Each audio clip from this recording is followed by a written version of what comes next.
রুহি সময় পেলে পৃথিবীতে রাহুলের সঙ্গে দেখা করতে চলে আসতো। এভাবেই সময় কাটতে থাকে।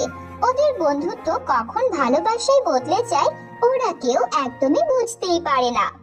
একদিন রাহুল রুহিকে বলে, আমরা একে অপরকে অনেক দিন ধরে চিনি, আর আমি তোমাকে ভালোবাসি।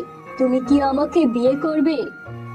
রুহিও রাহুলকে অনেক ভালোবেসে ফেলেছিল, তাই ও বিয়ের জন্য রাজি হয়ে যায়। রুহি ভুলে যায় যে পরিরাজ্যে এমনটা করা সম্পূর্ণই নিষেধ। রুহি রাহুলকে বিয়ে করে নেয়।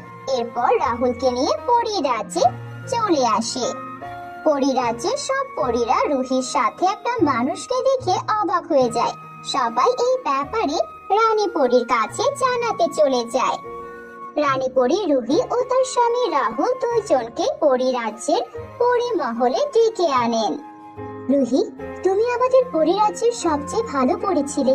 তোমাকে দেখে অন্য পরীরা কিছু না কিছু শিখতে পারতো, কিন্তু তুমি এমন করবে আমরা তা কখনো স্বপ্নেও ভাবিনি।